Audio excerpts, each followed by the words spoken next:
Alors, Psaume 115, le verset 16 dit: les cieux sont les cieux de l'Éternel, mais il a donné la terre au Fils de l'homme. Les cieux sont les cieux de l'Éternel, mais il a donné la terre au Fils de l'homme. Ce qui signifie de façon claire et précise que Dieu a son territoire et que les hommes ont leur territoire. Et les cieux sont le territoire de Dieu, mais la terre est le territoire des hommes. Ça ne signifie pas que Dieu n'est pas roi de toute l'éternité ou bien de tout l'univers. Dieu est roi de tout l'univers, mais il a donné ce qu'on appelle une autorité déléguée à l'homme par rapport à une juridiction qu'on appelle la terre. Donc l'homme a été placé par Dieu sur terre pour y régner, pour être la prolongation, bien le prolongement du règne de la royauté, de la majesté céleste de Dieu. Nous sommes faits à l'image de Dieu, selon son image et selon sa ressemblance, pour pouvoir être roi quelque part. Amen.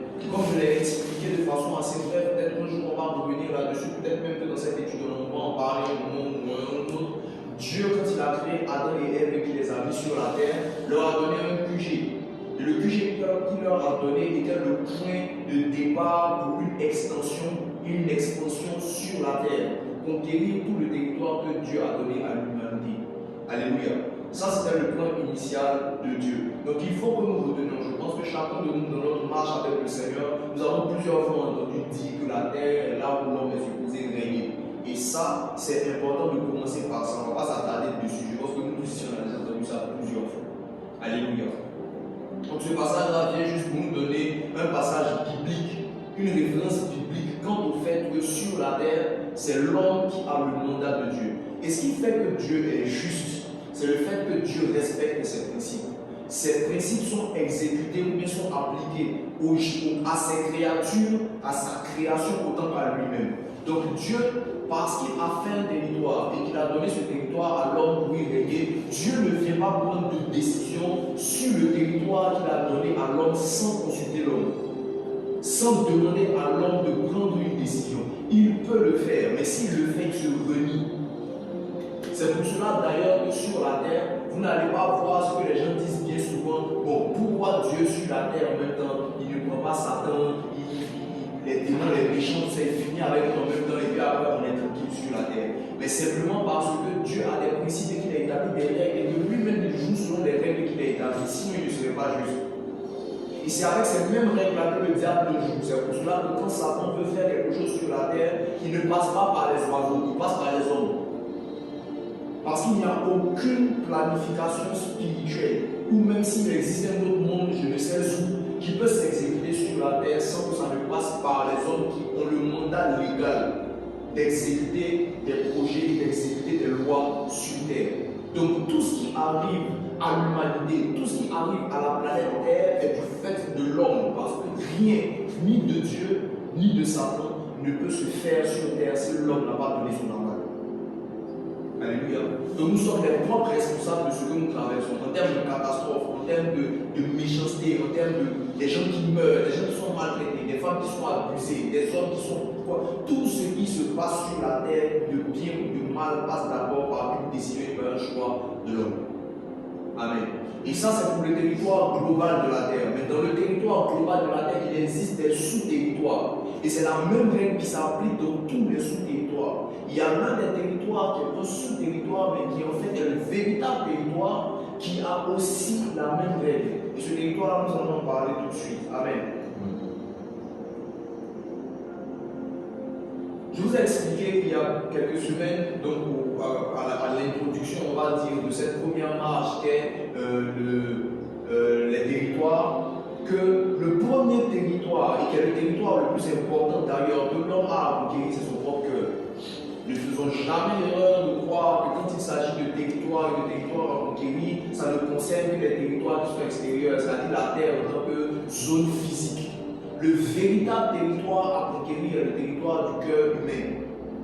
Et c'est ce territoire-là que je disais d'être comme un sous-territoire, mais en fait qui est le véritable territoire, parce que c'est dans le territoire de l'homme que se font tout ce qui va être exécuté sur terre. Toute chose qui doit avoir un but d'exécution, soit par une nature, par une parole, vient d'abord du cœur de l'homme. C'est pour cela que c'est de l'abondance du cœur que la bouche parle. Et c'est pour cela que c'est le cœur qui pêche, donc l'âme qui pêche, qui mourra. Amen. Le péché est une action, et cette action-là, nous la posons en ayant pour base, pour source. Le départ de ça, c'est le territoire de chaque homme, de chacun d'entre nous. C'est notre cœur. Amen. Le cœur est une terre. Et c'est pour cela que Jésus, par exemple, quand il donne la parabole du semeur, explique la parabole du semeur en prenant différents types de terre. Et à la fin, quand il donne les explications, il explique que chaque type de terre est un type de cœur. Quand il parle de sa parole, il parle de la parole comme étant une semence. Et cette semence-là trouve un cœur qui est disposé dans lequel elle peut porter du fruit, ou à partir duquel elle peut porter du fruit. Donc la guerre véritable qui existe entre le diable et Dieu, ce n'est pas une guerre, la Côte d'Ivoire en tant que terre, l'Afrique de l'Ouest, ou bien l'Antarctique, ou bien l'Australie. La véritable guerre, le challenge aujourd'hui entre Dieu et Satan, c'est la conquête du cœur humain. C'est pour cela que même quand il s'agit de l'adoration, ce que Dieu dit, il dit ce peuple m'honore du bout des lèvres, mais son cœur est éloigné de moi. Il n'a pas dit son pays. Amen. Donc, les temples que nous pouvons construire, les infrastructures que nous pouvons mettre en place, etc., tout ça, là, ça n'a pas grande valeur aux yeux de Dieu tant que nos cœurs ne sont pas conquis par lui. Tout ce que Dieu fait, c'est de se tenir à la porte de notre cœur et de frapper. Il ne se tient pas aux portes de nos vies. Il ne se tient pas aux portes de nos entreprises. Notre entreprise, nos villes, nos pays, nos familles, les institutions, etc., ne sont que le reflet de l'état de nos cœurs. Si dans un pays, il y a des lois qui sont prises, qui vont à l'encontre de la pensée de Dieu, c'est parce que les cœurs sont à l'encontre de la pensée de Dieu. Un cœur qui est proche de Dieu ne peut pas poser des actions contraires à ce que Dieu veut. Plus nous sommes remplis du Seigneur, plus nous exécutons ses plans. Plus nous sommes remplis de Dieu, plus nous faisons ce qu'il attend de nous. Amen. Donc le diable se bat pour remplir le cœur de l'homme de choses qui vont l'empêcher d'être un reflet de Dieu. Alléluia.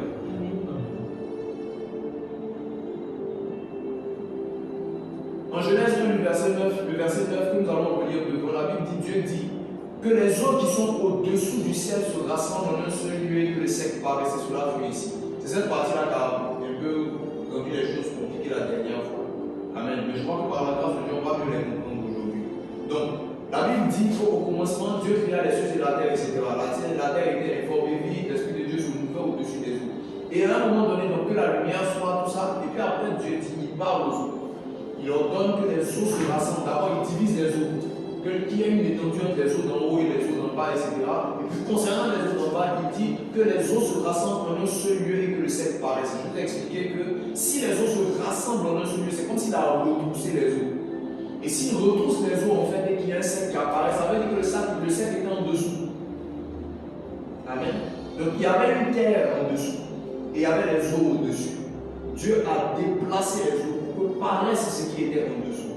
Il y a une symbolique derrière, sinon il y en a même deux, que nous allons expliquer tout à l'heure. Amen. Et ça, c'est le point de départ de tout ce qui va venir par la suite. Amen. Donc, je vous ai expliqué la dernière fois. On va lire d'abord Genèse 49, verset 3 au verset 4. La Bible dit en Genèse 49, verset 3, les versets 3 et 4. Ruben, toi, mon premier-né, ma force et les prémices de ma vigueur, supérieur en dignité, supérieur en puissance, impétueux comme les eaux, tu n'auras pas la prééminence. Impétueux comme les eaux, tu n'auras pas la prééminence, car tu es monté sur la couche de nos pères, tu as souillé ma couche en inondant. Ésaïe 57, le verset 20. On a beaucoup de textes à lire aujourd'hui. Ésaïe 57, le verset 20. La Bible dit, mais les méchants sont comme la mer agitée, qui ne peut se calmer et dont les eaux soulèvent la vase et le limon, donc l'impureté. Amen. Les eaux dans le cœur de l'homme peuvent être symbole d'instabilité. Les eaux dans le cœur de l'homme sont un symbole de la méchanceté, du mauvais état du cœur. Amen. Un cœur inondé d'eau a deux aspects. Ça peut être soit que ce cœur est inondé de la parole de Dieu, inondé de la nature de Christ. On dit celui qui boit de Jésus a dit, des fleuves d'eau vive couleront de son sein. Celui qui boit de mes eaux, celui qui m'accepte en gros, des fleuves d'eau vive couleront de ton sein. Mais comprenez une chose, je l'ai dit bien au départ. chaque principe et chaque image qui s'applique dans le spirituel s'applique autant pour le bien que pour le mal. Il n'existe pas des principes ou bien des images particulières au bien et d'autres qui sont particulières au mal. Si les eaux sont symboles de stabilité, de puissance, de parole de Dieu, inondées de Christ, c'est de cette même manière aussi qu'à l'opposé, les eaux peuvent être, quand elles n'ont pas pour source Dieu, une source d'instabilité inondée du mal. Donc le fait d'être inondé n'est pas le tout. Le plus important, c'est de savoir de quel type d'eau on est inondé. Et depuis que nous faisons nos études, par exemple à Bergerac, je vous explique que tout est une question d'information. Nous allons voir par la suite que l'eau est un symbole de la connaissance. Donc en gros, ce dont tu es inondé, le type de connaissance dont tu es inondé va déterminer si tu es inondé pour la stabilité ou tu es inondé pour l'instabilité. Amen. Ok. Donc les deux passages que nous lisons nous ont montré dans la Bible que les eaux ou la mer agitée sont un symbole d'instabilité, de mauvais caractère dans le cœur de l'homme. Tout comme à la création, avant que Dieu ne stabilise les eaux en les rassemblant pour que le sein paraisse, la Bible dit que la terre était informe et vide. Et la terre, en gros, était inondée.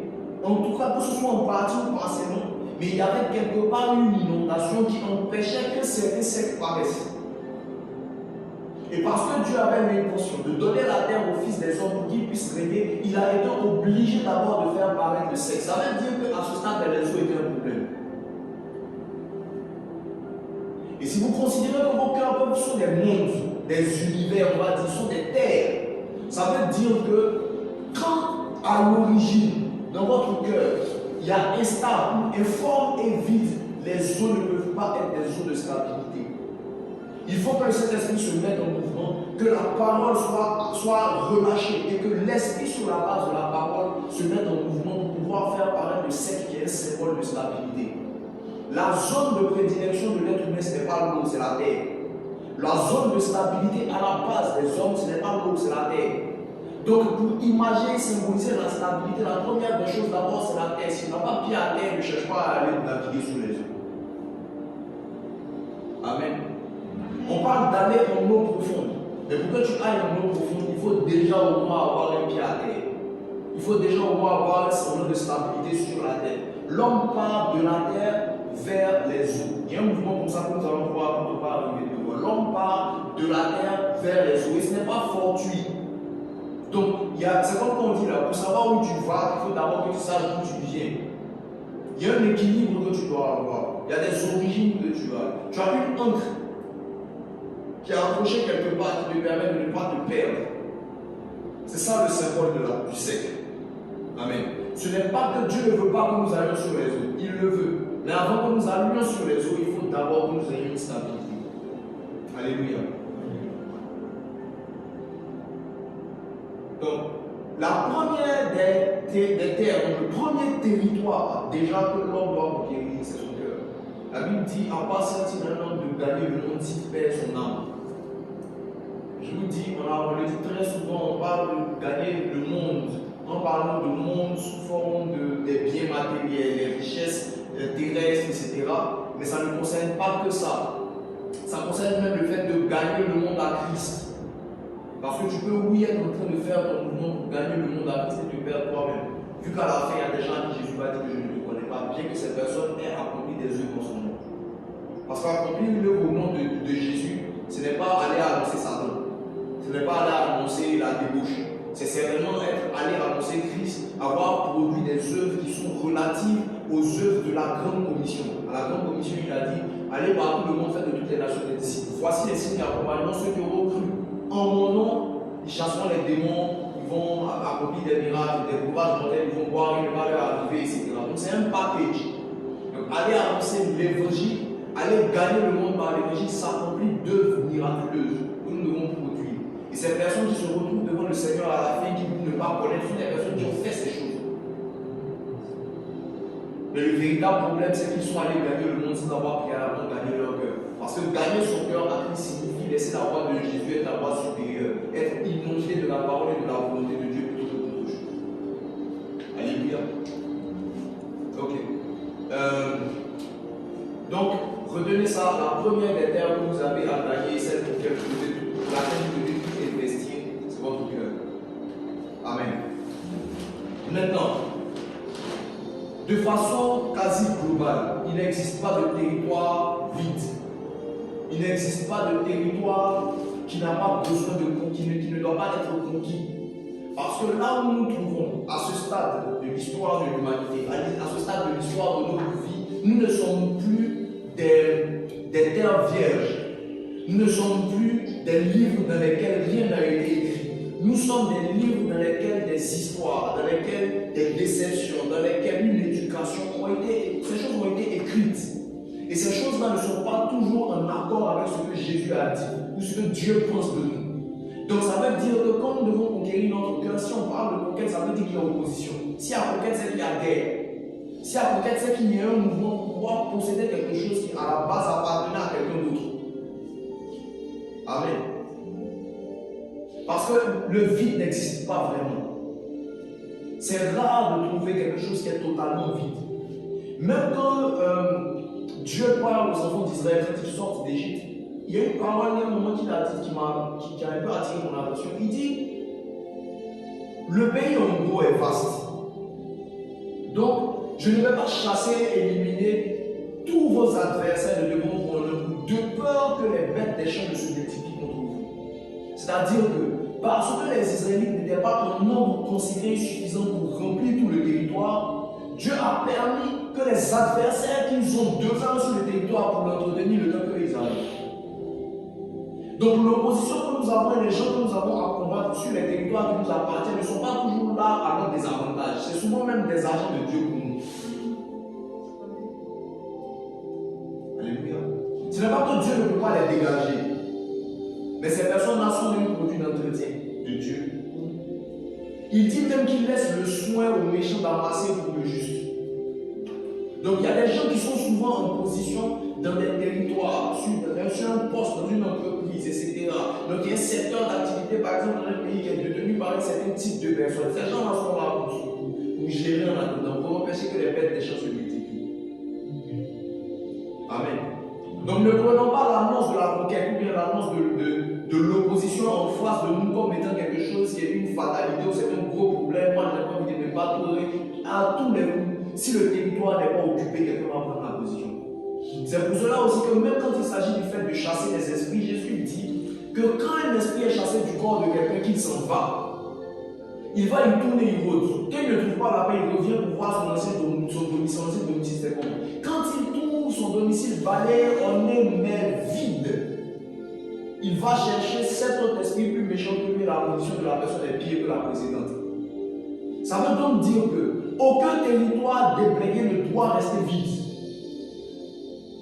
Donc vous ne pouvez pas, par exemple, accepter Christ et puis laisser votre cœur vide des eaux de la parole. Il y a d'autres types d'autres qui vont forcément venir et remplir. Parce que l'atmosphère physique ou spirituelle est chargée d'informations à non point fini. Nous-mêmes, nous sommes un amas d'informations. L'ADN est un stockage d'informations. Tout part de l'information. Et quiconque parle d'information parle de parole. Tout a été créé par la parole et rien de ce qui existe n'a été fait sans elle. Alléluia. Donc négliger le système de l'information, c'est négliger sa vie. C'est négliger son impact et son bien-être. Parce que ne croyez vraiment, mais vraiment pas, que le fait de ne pas écouter la parole veut dire que vous êtes neutre.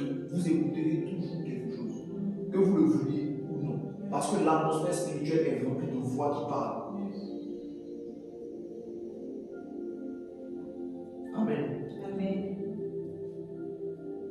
En Marc 3, le verset 27, Jésus dit: personne ne peut entrer dans la maison d'un homme fort et piller ses biens sans avoir auparavant lié cet homme fort, alors il pillera sa maison.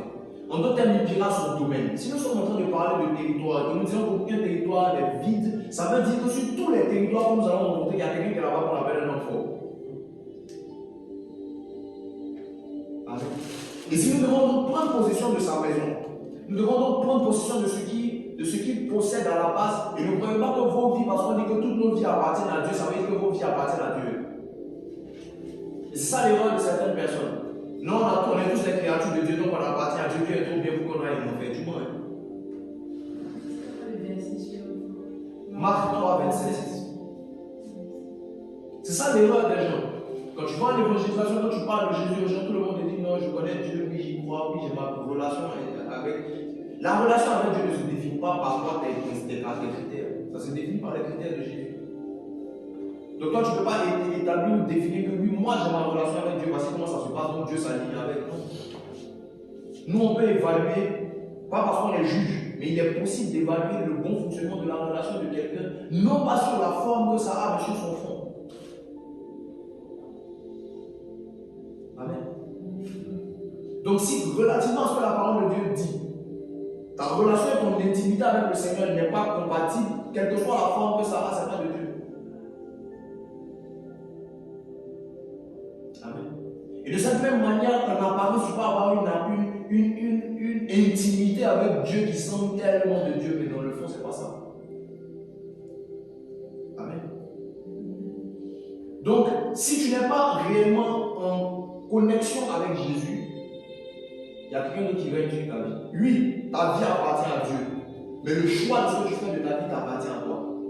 Mais en tout cas, à la fin, tu vas rendre compte à Dieu qui t'a donné la procuration pour gérer ta vie. Qu'est-ce que tu en as fait? Tu vas l'expliquer. Amen. Donc on rend compte au propriétaire. Amen. Voilà. Si tu n'as pas de compte à rendre à Dieu, il n'y a pas de moyen de lui rendre compte. S'il n'est pas propriétaire, si c'est toi le propriétaire de ta vie, c'est Dieu qui va te rendre compte de ta vie. Ce n'est pas l'inverse. Amen.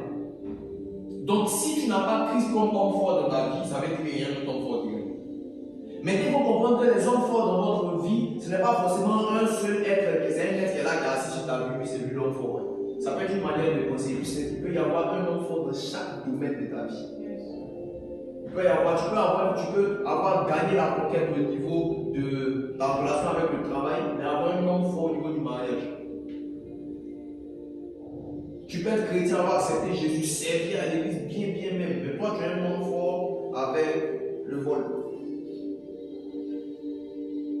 Et ça, c'est pas ça le problème du Seigneur. Parce que Dieu n'est pas alarmé par le fait que nous ayons des hommes forts. Ce qui intéresse Dieu, c'est le fait que la conquête se fasse continuellement, en nous-mêmes et par nous. C'est-à-dire que l'état de ton cœur aujourd'hui n'est pas une fatalité. Ce qui compte, c'est comment tu avances dans ton cœur. Comment tu laisses Jésus gagner plus de place jour après jour. Et il le fait par ta permission. C'est pour ça qu'il y a des gens qui, dans leur cœur, ont gardé des portes fermées que le Seigneur ne peut pas. Il y a des pièces où Dieu ne peut pas rentrer. Parce qu'ils n'ont pas donné l'autorisation à Dieu de toucher cette partie de leur vie. Donc il y a un homme fort là-bas. Maintenant, quand il s'agit de la conquête du territoire, là où il y a un homme fort, ça veut dire que, il dit, pour pouvoir prendre en fait un territoire, il faut vaincre celui qui règne sur ce territoire. Maintenant, comment vaincre sur ce gars, sur cette personne? Amen. En le liant. Je pense qu'on a fait souvent une amalgame en se disant que le lier là, c'est juste je te lis. Si on ramène en fait ce passage là, le passage que j'ai cité tout à l'heure parlant du fait que la maison est balayée, on est vide, ça veut dire, et je le dis aussi très souvent, et ça il faut que nous le gardions dans notre tête et dans notre manière de traiter avec l'opposition des esprits.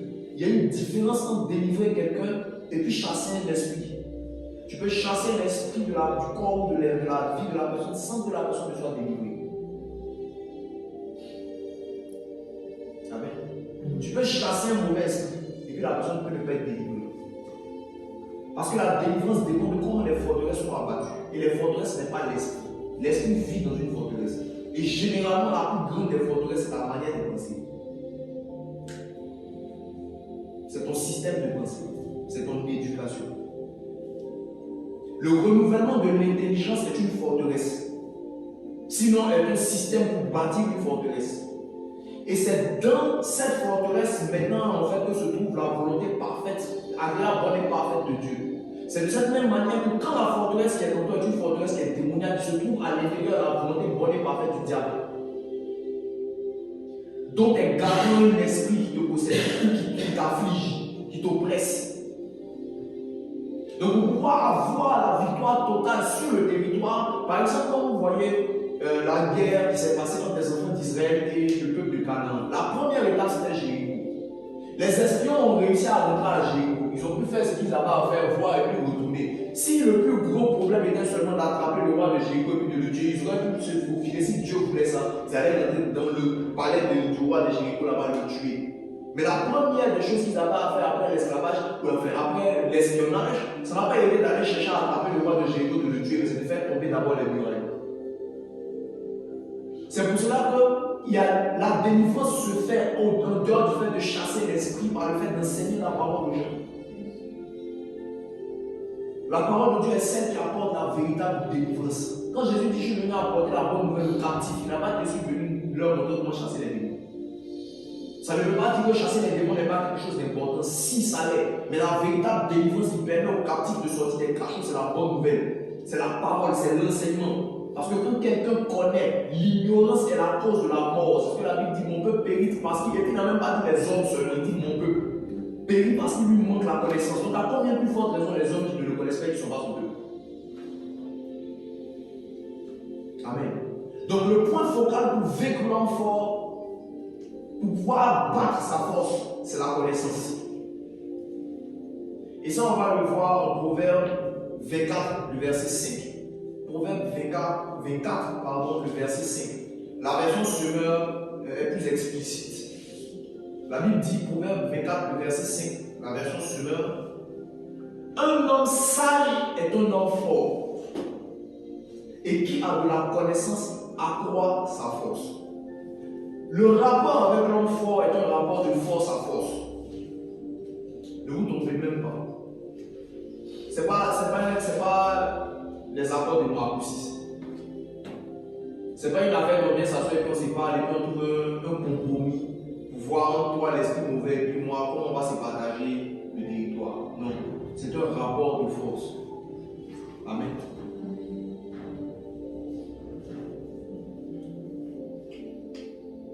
L'évangile de salut de Jésus ne s'impose pas par la force. On n'impose pas l'évangile par la force. C'est-à-dire que tu ne peux pas forcer quelqu'un à devenir chrétien. Si quelqu'un suit Christ par contrainte, ce n'est plus l'évangile de Jésus. Sinon, si c'est pour nous forcer, là, Dieu le fait, mais il ne le fait pas. Donc ce n'est pas notre responsabilité de forcer quelqu'un pour qu'il accepte l'évangile. Nous pouvons faire une pression sur lui, le pousser, pour que finalement la personne accepte, mais volontairement. Si la personne accepte par contrainte, tu n'as rien fait. C'est pour cela que ça ne sert à rien de faire des guerres religieuses, en tout cas ce qui concerne l'évangile. Ça ne marche pas. Jésus n'a jamais enseigné à qui que ce soit d'aller imposer l'évangile dans les nations par l'épée ou par la guerre. Il a dit, oui, je suis venu apporter la guerre, je suis venu apporter non pas la paix, mais l'épée. Mais il n'a pas dit ça pour dire qu'on s'en va faire la guerre pour donner l'évangile aux gens. C'est parce que les gens vont nous combattre. Ça, c'est autre chose. C'est l'opposition du système. En grande partie, c'est ça. Quelqu'un me comprend? Donc, quand il s'agit de cette histoire de gagner des territoires et de les conquérir, c'est un rapport de force. C'est le plus fort qui gagne. Et Jésus l'a dit. Il a dit, depuis l'avènement de Jean-Baptiste, le royaume des cieux est forcé, ce sont les violents qui s'en emparent. Mais le royaume des cieux, on ne le possède pas pour les autres. Parce qu'il y a des gens qui ont très mal compris ça. Ils sont violents sur les gens. Mais ce que ça signifie à la base, c'est que tu dois être violent sur toi-même. Parce que quand tu conquiers le royaume des cieux, tu le conquiers pour toi. Les portes du royaume des cieux qui sont forcées, ce n'est pas les portes des territoires terrestres. Le royaume des cieux, on a lu au départ, c'est le territoire de Dieu. C'est forcé par la violence sur nous. Nous faisons violence à nous-mêmes pour devenir des personnes qui sont dignes de rentrer dans le royaume des cieux. Et c'est ce que Jésus dit. Personne ne peut venir après moi s'il ne renonce à lui-même, s'il ne croit sa croix tous les jours et qu'il me suit dans le chemin. Donc tu renonces à moi, tu te fais violence attachée à tes envies, etc. pour pouvoir être digne de rentrer dans le royaume des cieux. Là-bas, là, c'est le territoire de Dieu. La possibilité de rentrer dans ce territoire, la clé pour ça, c'est le renoncement à soi, c'est pas là, c'est la mort à nous-mêmes. Mais sur le territoire des hommes, c'est un rapport de force extérieure, mais pas pour combattre les hommes, pour combattre les esprits et imposer la force de Dieu. Les principes sont soumis à ceux qui les dominent par la force, pas par la négociation, par la puissance et par une forme d'autorité qui nous donne le droit de dire aux principes de faire une chose ou une autre. C'est pour ça que la Bible dit que le monde a été soumis à la vanité, la création tout entière a été soumise à la vanité, non de son gré, mais à cause de celui qui y a soumise. Amen. Ces deux choses-là sont mises dans le passage là pour vous faire comprendre une chose. La soumission, elle a deux aspects de manifestation. La soumission peut se concéder, ça c'est volontaire, donc c'est de plein gré. Et la soumission peut s'imposer. C'est pour cela que dans le passage, on dit clairement, ce n'est pas par hasard. On dit, la création a été soumise et c'est précisé. Sinon, si c'était une évidence, ça n'allait pas être précisé. Je ne sais pas si vous comprenez. La création a été soumise.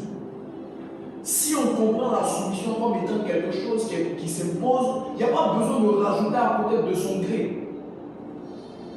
Je ne sais pas si vous comprenez ce que je suis d'expliquer. La création a été soumise non de son gré. Donc ça veut dire qu'on peut soumettre de plein gré. Et c'est cette soumission-là, en parenthèse, qui est la soumission du mariage. La soumission de la femme à l'homme est une soumission qui se concède. Ce n'est pas la soumission qui s'impose. Quand vous prenez la définition du mot soumission, il y a deux définitions en grec, il y a deux dans le même mot. Il y a la soumission militaire. Ça, c'est la force, c'est la domination. Et puis, il y a le deuxième aspect de la soumission qui est un choix volontaire de s'associer avec quelqu'un ou quelque chose pour pouvoir accomplir une mission. C'est une décision volontaire de porter une charge, un fardeau, une responsabilité. Donc, il y a deux aspects dans la soumission. Donc, quand la Bible dit que la création a été soumise non de son gré, mais à cause, ça veut dire que là, c'est une soumission militaire. Elle a été obligée de devenir quelque chose qu'elle n'est pas à la base. Donc si, à l'inverse de ce qui est en train de se passer, que le diable a fait, nous voulons récupérer les principes, les règles et les lois, nous devons avoir de la force. Nous devons être puissants. C'est pour ça que la Bible dit, ton Dieu ordonne que tu sois puissant. Ton Dieu ordonne que tu sois puissant. Si nous n'avons pas la puissance de Dieu, nous n'allons arriver à faire aucune conquête. Parce que nous allons trouver en face de nous des gens qui occupent déjà des territoires. Nous allons trouver les enfants d'Anak là-bas, des géants.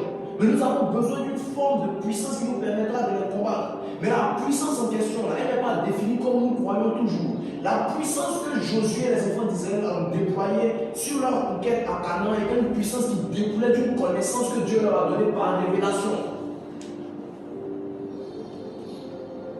Il y a certainement plusieurs peuples qui ont essayé de rentrer à Jéricho, mais qui ne sont pas parvenus parce qu'il existait une muraille qui fortifiait Jéricho et qui la rendait imprenable. Pour que le peuple d'Israël puisse prendre possession de Jéricho, qui était la porte de Canaan, il fallait qu'ils aient une révélation.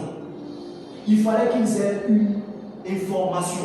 Il fallait qu'ils aient une connaissance qui leur permettrait de vaincre Jéricho.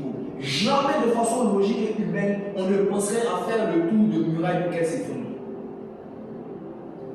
Donc cette information n'est pas une information de la stratégie humaine ou du savoir-faire militaire humain. Tout comme on a voulu donner à David le savoir-faire militaire humain pour combattre un soldat de naissance, de métier qui était Goliath. Saül, roi des Juifs, a voulu donner à David son équipement parce qu'il partait à la bataille. Parce que c'est ce qui marche, c'est ce qui est conventionnel pour la guerre. Donc la guerre des conquêtes dont nous sommes en train de parler n'est pas une guerre de conquête qui se prépare par la stratégie militaire humaine. Il y a une connaissance qui vient du ciel qui nous permet d'avoir un positionnement différent, qui nous emmène à gagner la guerre. Et lorsqu'il est question d'infléchir des systèmes, des lois, d'infléchir des principes, ça ne se fait pas avec la sagesse des hommes, ça se fait avec une révélation divine. C'est pour cela que les gens qui dominent le monde aujourd'hui ne sont pas simples. Ils sont toujours épaulés, boostés, poussés par des esprits qui leur révèlent des choses. Parce que certes, la domination sur la terre se fait par les hommes, mais elle se fait d'abord par la connaissance de principes célestes, de principes divins, de lois qui donnent le droit de dominer. Alléluia. Donc nous devons acquérir de la connaissance. Sinon nous allons mourir comme de simples hommes, comme des princes quelconques. Il dit, j'avais dit, vous êtes des dieux. Pourtant, vous mourrez encore comme des hommes. Vous tomberez comme des pestiférés. Vous tombez comme des pestiférés. Donc, Genèse 1, verset 6 au verset 8. Dieu dit qu'il y a une étendue entre les eaux et qu'elle sépare les eaux d'avec les eaux. Et Dieu fit l'étendue. Il sépara les eaux qui sont au-dessous de l'étendue d'avec les eaux qui sont au-dessus de l'étendue. Et cela fut ainsi. Dieu appela l'étendue ciel. Et si il y eut un soir, il y eut un matin, ce fut le second jour. Amen. Dans la Bible, on peut avoir ce que je vous disais au départ, la parole comme l'eau comme symbole de la parole ou de la connaissance. On a ça en Ésaïe 11, le verset 9. Ésaïe 11, verset 9, qui dit: il ne se fera ni tort ni dommage sur toute la montagne sainte, sur toute ma montagne sainte, pardon, car la terre sera remplie de la connaissance de l'Éternel comme le fond de la mer par les eaux qui la couvrent. Donc il y a une analogie qui est faite entre l'eau qui recouvre les fonds des mers et la connaissance de l'Éternel qui remplit la terre. Et il y a deux passages comme ça. Il y a ça en Habakkuk aussi.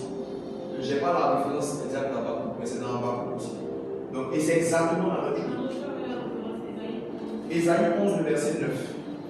Ésaïe 11, le verset 9. C'est exactement la même chose que les deux passages disent. Il ne se fera ni tort ni dommage, à un ou deux mots près.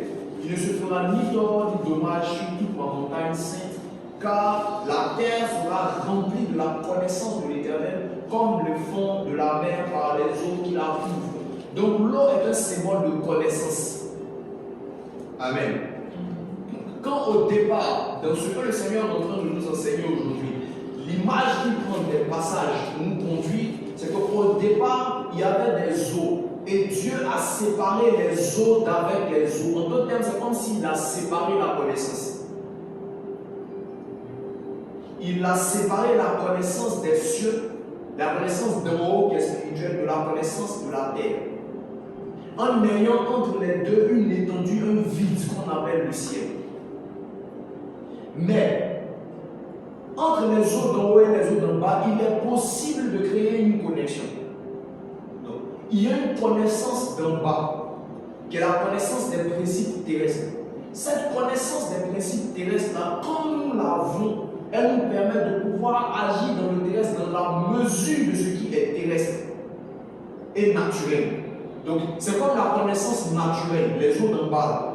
C'est comme la connaissance naturelle. Maintenant, il existe une connaissance surnaturelle qui peut impacter le naturel. Amen. Je prends un exemple. Je reprends l'exemple que je donnais tout à l'heure pour la guerre. La guerre physique est un combat, une activité naturelle, comme des hommes. C'est une activité physique qui a des principes et qui a des lois. Pour aller en guerre, pour se battre, il faut une armure. Amen. Ou bien, si tu es face à une ville qui est barricadée par des murailles, il faut des catapultes. Il faut, comment ça s'appelle, des béliers pour enfoncer les portes. Il faut, quoi encore même, il faut des échelles pour essayer d'escalader, etc. Ou bien vous faites comme les Grecs qui ont utilisé la ruse parce qu'ils n'arrivaient pas à rentrer à Troie pour pouvoir entrer par le chemin de Troie et puis attaquer la ville de l'intérieur. Ce sont des stratégies, c'est de la connaissance humaine. Mais pour pouvoir avoir la victoire face à certains combats, surtout quand ces combats sont sous-tendus par des autorités, par des entités spirituelles, il faut une connaissance d'en haut. Et nous sommes chrétiens, nous sommes en train de parler d'avoir une conquête dans un monde où Dieu lui-même a dit ils sont dans le monde mais ils ne sont pas du monde. Parce qu'il y a un système qui a été déjà installé à la base lorsque Satan a repris les clés de ce monde avec Adam. Donc quand Jésus vient et qu'il meurt à la croix et qu'il rend le salut disponible, il vient pour une reconquête. C'est pour cela qu'on dit que le premier Adam était un être vivant. Mais le second est un esprit vivifiant. Donc il vient pour apporter la vie et la déployer autour de lui. C'est une conquête. C'est un déploiement. Mais il y a un système qui existe déjà, qui est en place, que nous devons combattre. Et pour cela, parce que nous sommes sur terre, nous le faisons dans des lois physiques, mais en utilisant des lois surnaturelles qui nous permettent de contourner les règles physiques. Amen. La connaissance physique, Pierre la possédait parce qu'il était pêcheur de métier. Mais il a fait toute la nuit sans avoir du poisson. Alléluia. Jusqu'à ce que la connaissance faite chair le rencontre et que cette connaissance lui donne une information et un là, à un moment précis. Et si vous regardez bien l'histoire, vous allez vous rendre compte que ce n'est pas quand ils se sont rencontrés que Jésus lui a parlé. Pour lui dit jette ton filet. Ils se sont rencontrés. Jésus s'est installé dans sa part. Jésus a prêché. Quand il a fini, maintenant il lui dit avance la banque et jette le filet de ce côté-ci. Il y a un temps et il y a une instruction de Dieu. Sinon, Pierre, il sait comment se filer. Il est pêcheur. Mais la pêche miraculeuse n'est pas venue de la connaissance terrestre de Pierre. C'est venu de la connaissance de l'information spirituelle, céleste, que Dieu a donnée à Pierre, qu'il a exécutée dans sa connaissance physique. Pour qu'il ait la pêche miraculeuse, c'est les filets qu'il a lancés. Et ça, c'est le symbole de nos activités. C'est le symbole de nos connaissances, de notre savoir-faire. Donc, étudier des domaines. Apprenons comment fonctionne la finance. Apprenons comment fonctionne la communication. Apprenons comment fonctionne le droit, etc. Ça là, c'est ton vase, ce sont tes filets. Maintenant, à ces filets-là, tu vas appliquer une connaissance qui vient par révélation d'en haut pour pouvoir avoir une pêche miraculeuse. C'est pour ça que c'est important ce qu'on a dit au départ. S'il n'y a pas sur terre une connaissance matérielle sur laquelle vient s'appuyer le spirituel, il n'y aura pas d'impact. Donc toute la connaissance qui existe dans le spirituel n'aura aucun impact s'il n'y a pas un réceptacle, l'homme qui a le droit de déployer ça sur terre. Vous comprenez pourquoi j'insistais là-dessus au départ. Amen. Donc, il y a ces deux types de connaissances. Celle qui est dans les cieux et celle qui est sur la terre. Amen. Et nous avons besoin des deux. Il y a certains chrétiens qui ne sont contentés que de chercher la révélation spirituelle sans avoir une connaissance terrestre. C'est une grosse erreur de le mettre cultiver. La culture générale, ça compte beaucoup. Ça compte beaucoup. Informez-vous sur les sujets qui vous passionnent. Lisez à ce sujet. Acquérez de la connaissance. Sur vos domaines d'activité, vos secteurs, apprenez. Et puis sur ça, que ça devienne la pierre, en fait, qui va abattre Goliath. Tu peux me comprendre?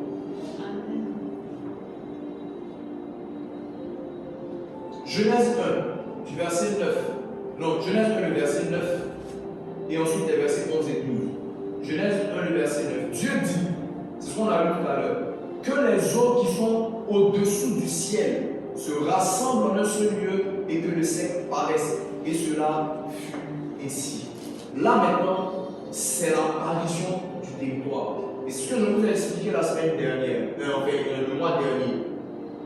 Tout territoire physique découle toujours d'une connaissance physique. En fait, d'une connaissance. On va dire ça comme ça d'abord. Tout territoire physique découle toujours d'une connaissance.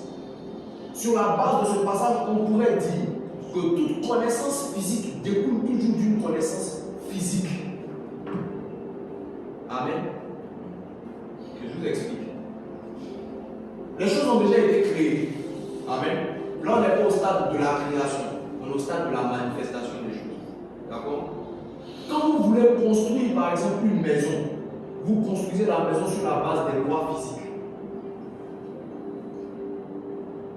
Ou bien, vous ne construisez pas une maison avec des anges. Ce n'est pas une matière qui vient du ciel que vous voulez construire une maison. Il y a des règles. Si vous ne respectez pas les règles, votre maison va s'effondrer. Ça, ce n'est pas affaire des spirituels. Voilà, il y a des choses qui sont là, c'est un fait. Parce que Dieu a déjà établi ça. Ça ne veut pas dire qu'on ne peut pas les dominer. Il y a le miracle qui peut rentrer dedans. Toi, je peux arriver sur un territoire peut-être qui est marécageux, non, on ne peut pas construire, c'est un qui construit, puis ça tient. Ça là, c'est autre chose. Mais de façon terrestre, il y a des lois et des principes que Dieu a établis sur la terre qui fonctionnent pour tout le monde. Que par la connaissance spirituelle, on peut outrepasser, mais qui s'applique de façon globale. Donc, tout ce qui est fait sur la terre découle de connaissances terrestres. C'est pour ça que pour connaître comment les choses fonctionnent sur terre, tu étudies les choses qui sont écrites sur la terre.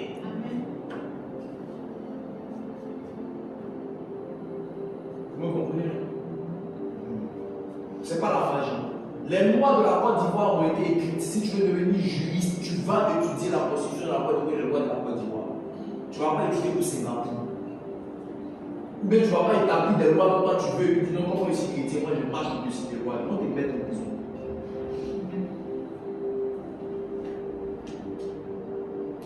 Amen. Tu ne vas pas dire comment je suis chrétien, la poussée d'Archimède, bien la loi de la présenteur ne marche pas sur moi, donc moi je vais marcher dans le ciel. Tu vas te mettre au-dessus de la nouvelle tour qui sont en train de construire, la tour est fumée, je ne sais pas par les toi tu sautes que toi tu vas se brûler, tu vas mourir. Amen. Donc quand tu fais des choses, quand même tu te lèves et que tu commences à marcher, tu dis, je vais marcher pour partir, je sors de cette salle, je marche, je vais à ma voiture, mais je vais à la maison.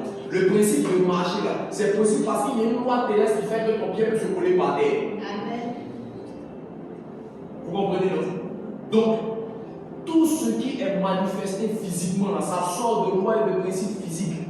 Pour créer une entreprise, il existe des lois et des principes physiques. Tu ne peux pas dire que toi, tu vas vendre des services alimentaires, mais que quand on ouvre ton assiette, là, c'est ça qu'on trouve dedans. La nourriture, le sable, ça ne se mange pas. Vous comprenez ce que je suis en train de dire? En fait, c'est tellement élémentaire que souvent on n'y pense pas. Mais tout ce qui existe dans le physique, qui est une forme d'activité, découle de principes physiques, de principes terrestres. C'est pour cela que Dieu dit cherchez premièrement les choses qui sont dans le royaume des cieux, etc. Il dit ne vous affectionnez pas aux choses d'en bas. Les choses d'en bas, là, c'est les principes et leurs conséquences.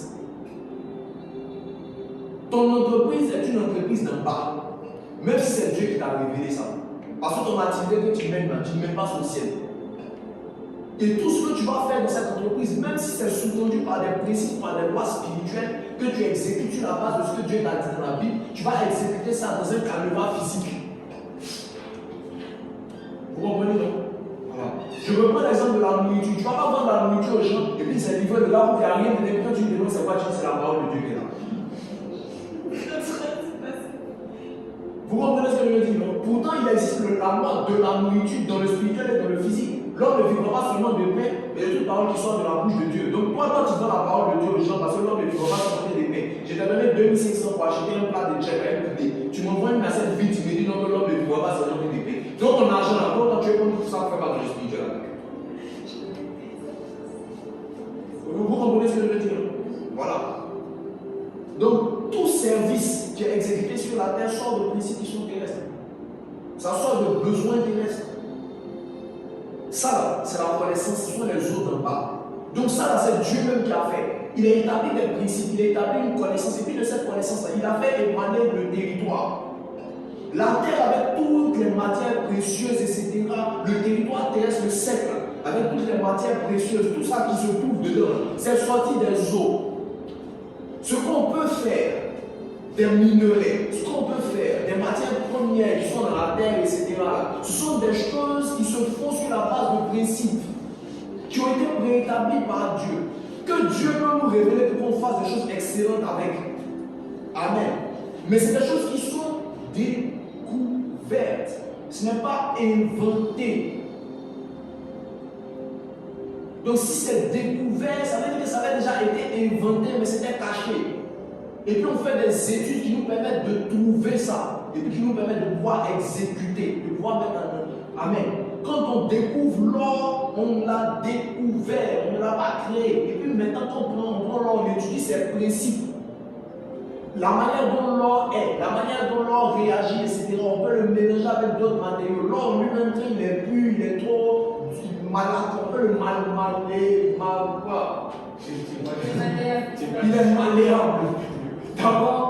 Donc pour qu'il soit plus rigide, il faut le mélanger avec un peu de comme ça, et puis ça va devenir comme si on obtient les canards, ça. C'est pas l'homme qui a inventé. Soit ils ont étudié des faits.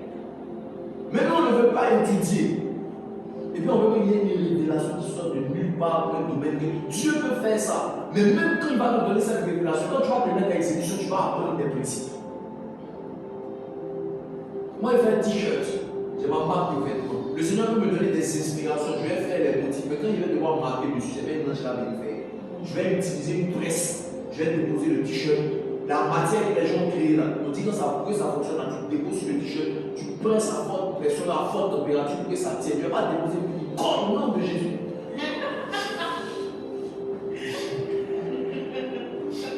Vous comprenez, non?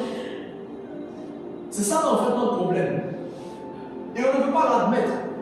Dieu, il y a des lois, et les païens le font. On dit les enfants de ce siècle sont plus avenants que nous. Ils connaissent plus que nous. Ils sont plus connus.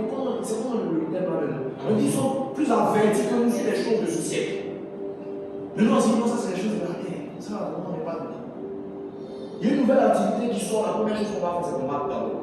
Maintenant, quand on se retrouve à la partie où on est coincé, c'est là que on va chercher à apprendre à faire. Je te dis toujours, si depuis le départ, l'église était chargée d'Internet, il y a fort longtemps qu'on aurait eu plus d'impact que ce qu'on a aujourd'hui. C'est maintenant qu'on ne sait pas pour faire ce qu'on est en train de faire qu'on voit les possibilités. Mais au début d'Internet, il y a des gens déjà qui se projetaient sur plus de 20 ans à savoir ce qu'Internet aurait pu faire. Il y a des gens avant même que ça existe qui possèdent déjà l'intelligence artificielle. Ils viennent d'où ils sont contents. Mais l'intelligence artificielle, tout ce qui se fait, que ce soit inspiré par des esprits ou pas, c'est inspiré pour pouvoir être exécuté dans un monde physique avec des principes physiques. Les ondes, etc. qu'on utilise, ce n'est pas des choses qui viennent d'ailleurs. On étudie des principes physiques que Dieu a créés. Et puis, ce sont des choses qui découlent de ces principes physiques. C'est important de le comprendre pour la suite. Alléluia. Donc, tous les territoires que vous avez possédés, parce que vous êtes sur terre, c'est une zone d'action, votre zone d'action. Dieu a donné la terre aux fils des hommes. Donc, votre zone d'action, c'est la terre. Quelle que soit la hauteur et la profondeur des mystères que Dieu va vous donner, si vous avez un ministère ou une œuvre à accomplir, ça sera sur la terre. Donc vous avez pour responsabilité de vous informer des choses de la terre. On a dit de ne pas s'attacher à ça, on n'a pas dit de ne pas les connaître. Parce que toutes les activités que vous allez mener, tous les territoires que Dieu vous donne, que vous devez posséder, vous devez impliquer appliquer la domination de Dieu, va se faire sur des principes qui sont les zones desquelles c'est sorti. Je vous lis un passage pour que vous compreniez. C'est pour cela que quand j'ai fait le petit descriptif pour aujourd'hui, j'ai mis dedans que les territoires émanent et ils font émaner. Là, on est sur le émaner. Parce qu'il faut comprendre que ce de quoi sort une chose est ce qui détermine la nature de la chose. Vous ne pouvez pas sortir du ventre d'une femme et puis être un oiseau. Vous comprenez? Ce qui va vous définir, ça vient de votre origine. Il y a un homme de Dieu, donc le docteur Miles Monroe, qui est décédé maintenant, a dit une chose au nom de ses livres. C'est le seul livre de lui-même que j'ai lu, même en entier. On dirait que c'est cette partie-là que je devais lire. Un potentiel formidable. Je crois que c'est dedans. Il expliquait quelque chose. Il dit, quand vous regardez le processus de la création, et c'est sur ça qu'on est même pratiquement, toute chose est sortie de son écosystème où il vit. Regardez bien. Les poissons sont sortis des eaux. Les plantes sont sorties de la terre. Amen. Et chacun d'entre eux, pour pouvoir continuer à vivre, doit être en contact avec là où il est sorti. Et c'est de cette même manière-là que l'homme est sorti de Dieu. Lui, en fait, quand il a donné son message, c'est sous cet aspect-là. Donc il dit, c'est normal que l'homme tombe en déchéance, parce que l'homme est séparé de Dieu. Tout ce que Dieu a créé sort de quelque part et est défini et s'épanouit dans la zone à partir de laquelle il est sorti. Donc si l'homme est sorti de Dieu et que l'homme est séparé de Dieu, pensez l'homme va mourir. Quand tu fais sortir un poisson de l'eau, il meurt. Si tu déracines une plante, elle meurt. Et tout ce qui à la base était censé être quelque chose de positif pour la plante devient néfaste pour elle. Pareil, l'homme séparé de Dieu, la richesse qui était bonne pour lui devient mauvaise. Une bonne pour lui devient mauvaise. Le mariage qui était bon pour lui devient mauvais. Le travail qui était bon pour lui devient mauvais. Les amitiés qui étaient bonnes pour lui deviennent mauvaises. Juste parce qu'il est séparé de ceux de là d'où il est sorti. Alléluia. Vous êtes défini en fonction du réseau de laquelle vous sortez. Vous ne pouvez pas retirer de la terre de l'argile, fabriquer une peau et puis dire que le pot là, ce n'est pas de la terre. Juste parce que c'est passé au feu. Vous comprenez, non? Vous avez beau vouloir le dire, oui, non, je suis sorti d'un homme, d'un être humain et tout, mais moi je me sens pissenlit. Alors je suis une plante. Tu vas le dire autant que tu veux, tu vas le penser autant que tu veux, ça ne change rien au fait que tu es sorti d'un homme, Dieu non. Et tu seras bizarre toi seul. Mais là, si le diable arrive à te faire croire que ce que je voulais faire là, c'est normal et que tu vis ça à pied, dans tous les cas, chacun fait ce qu'il veut de son territoire. Ton cœur, à la fin, tu m'en rends compte. Ton corps, ce que tu en as fait, tu m'en rends compte. Vous comprenez ce que je veux dire? Amen. Donc, si les territoires physiques et les zones d'activité que nous avons sont sortis des eaux qui sont les eaux d'en bas, donc la connaissance d'en bas, on ne pourra pas les définir, les appliquer en dehors de cette connaissance. Vous me comprenez? On ne pourra pas les appliquer en dehors de cette connaissance. Donc, Psaume 24, du verset 1 au verset 2. Psaume de David. À l'Éternel, la terre est ce qu'elle renferme, le monde et ceux qui l'habitent. Car il l'a fondé sur les mers et l'a affermi sur les fleuves. Voilà. Amen. Car il l'a fondé, donc à l'Éternel, la terre est ce qu'elle renferme, le monde et ceux qui l'habitent. Ce que je vous expliquais. Le ciel est le ciel de l'Éternel, mais la terre est la terre des fils des hommes. Dieu a donné la juridiction de la terre à l'homme pour gérer. L'homme va rendre des comptes après. Sinon, le vrai patron, c'est Dieu. Mais comme il respecte ses principes et il respecte l'autorité qu'il a donnée, c'est comme Messica aujourd'hui. Moi, j'ai reçu la vision de Frenchy Time. Frenchy Time, c'est le Seigneur qui m'a donné ça. Mais le Seigneur m'a dit, tu quittes et puis tu confies à Messica. Je ne peux pas venir prendre une décision en Frenchy Time sans passer par Messica. Pas parce que ça ne m'appartient pas. Ou bien que je ne suis pas le premier responsable. Oui, mais au jour d'aujourd'hui, celui qui a autorité à Frenchy Time, c'est Messica. Vous comprenez le principe, non? Voilà. Donc, on dit à l'Éternel, la terre est ce qu'elle renferme, ça lui appartient. Le monde et ceux qui l'habitent. Mais il dit, car il a fondé les mers, sur les mers, pardon, et il l'a fermé sur les fleuves. Quand on a lu en Genèse nous a expliqué que Dieu a dit que les eaux se rassemblent en un seul lieu et que le sec paraisse. N'est-ce pas? Donc, le sec est sorti de dessous les eaux. Dans ce passage, on dit la fondée sur. Mais en fait, c'est comme un synonyme. Tu es sorti de ta maman, mais tu es bâti sur les principes de son. Tu es sorti de ta maman et de ton papa. Tu es sorti d'eux, n'est-ce pas? Mais qui tu es, c'est sur les principes de leur ADN. Vous comprenez, non? Tu sors de quelque chose, mais tu es défini par les lois de cette chose. Parce que ton origine vient de là. L'homme est à l'image de Dieu parce qu'il est sorti de Dieu, mais il est bâti sur les principes de Dieu. Vous comprenez? Je sors de l'école nationale des beaux-arts d'Abidjan. J'ai fait la communication. Je suis sorti des beaux-arts. Mais la connaissance artistique que j'ai là, elle est venue des beaux-arts. Ma connaissance artistique est fondée sur l'enseignement des beaux-arts. Vous comprenez? Donc, l'Éternel a fait sortir le sec de dessous les eaux. Amen. Les eaux, la terre, en fait, je vous expliquais que les eaux, c'est la connaissance. C'est une image de la connaissance.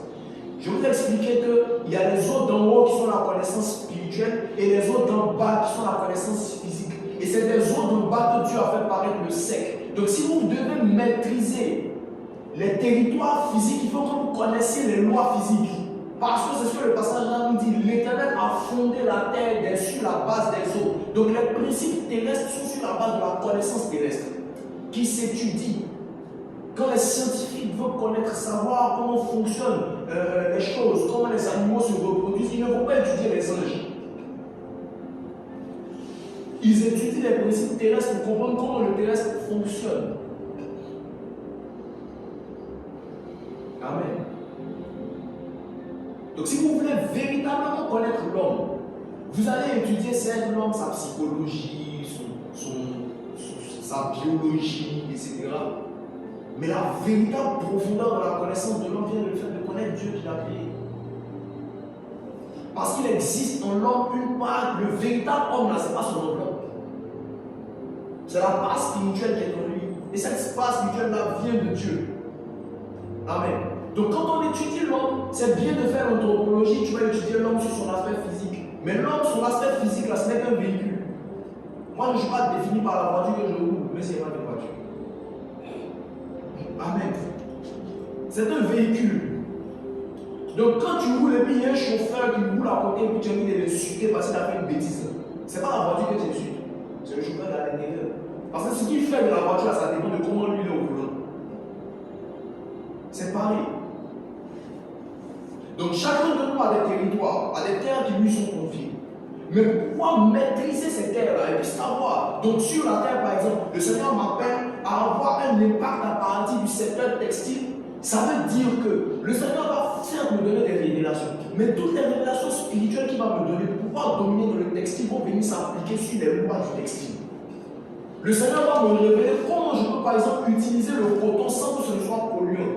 Parce que l'industrie textile est l'une des industries les plus polluantes du monde.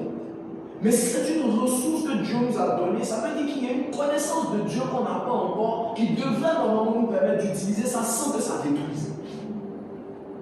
Et l'homme en étudiant les principes de la terre pour comprendre comment on peut utiliser le coton n'a pas découvert cet aspect de l'usage du coton qui peut faire en sorte que ça ne produise pas la mort. C'est là maintenant que la révélation de Dieu veut nous permettre d'avoir le dessus en ayant une idée, en ayant une connaissance qu'on va appliquer aux eaux de la terre pour pouvoir dominer sur le domaine du textile. Quelqu'un peut comprendre? Les études, c'est important. Ces histoires de chrétiens, non, les études ne comptent pas. C'est faux, c'est important. Se cultiver, c'est important. Amen. Ok. Donc, les territoires émanent de quelque part. Et là, on n'est pas en train de parler des territoires spirituels. Amen. Le premier territoire, je vous ai dit, c'est votre cœur, qu'il faut conquérir avant toute autre chose. Ça, c'est une base. Maintenant, les territoires physiques émanent de connaissances physiques qu'on peut supplanter par la connaissance spirituelle. Mais la connaissance spirituelle des eaux d'en haut, on va venir les appliquer sur les eaux d'en bas pour qu'il y ait un résultat surnaturel. Amen. Dieu ne crée pas, il ne manifeste pas sur la base de rien. Il a déjà fait ça au jour d'aujourd'hui. On dit pas comme s'il appelle à l'existence et qu'il n'existe pas, comme si ça existait. Il a déjà fini de créer. Il est rentré dans son groupe. Aujourd'hui, là, ce sont les principes qu'il a établis là maintenant qu'on découvre et qu'on applique, on met à exécution pour avoir des résultats. On n'est plus en train de créer. Regardez tout ce qui se passe par la suite. À chaque fois que Dieu veut faire quelque chose, il prend toujours quelque chose de base. Qu'est-ce que tu as dans la vie? Parce qu'il sait qu'il a déjà établi tout ce qui est nécessaire, même pour que le surnaturel se passe. Regardez avec Moïse. Le serpent de Moïse n'a pas fait le serpent sortir de l'air. C'est le bâton que Moïse avait en main que Dieu a transformé en serpent. La multiplication des 5 pains et des 2 poissons. Il a multiplié 5 pains et 2 poissons. Ce n'est pas le vent qui est devenu poisson. Amen. Quand il a voulu donner la pêche miraculeuse, ce sont les filets que Pierre avait dans sa main, l'activité de Pierre qu'il a utilisé pour Pierre. Et même quand il a voulu faire de Pierre quelqu'un qui allait faire des choses, des exploits dans le spirituel, même pour le royaume des cieux, dans le sens de gagner des âmes, il a utilisé l'image de ce que Pierre faisait comme activité terrestre. Il dit, je vais faire de toi un pêcheur d'hommes.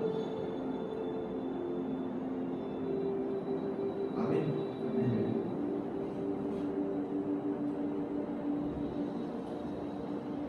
Donc, les territoires émanent de quelque part, d'une connaissance. Et c'est cette même connaissance-là, en fait, que quand nous l'acquérons, nous permet de posséder les territoires. Je vous ai expliqué tout à l'heure que tous les territoires ont un homme fort. Et on a lu dans le passage que pour pouvoir prendre la maison d'un homme fort, il faut le lier. Mais lier l'homme fort passe par le fait d'être fort nous-mêmes.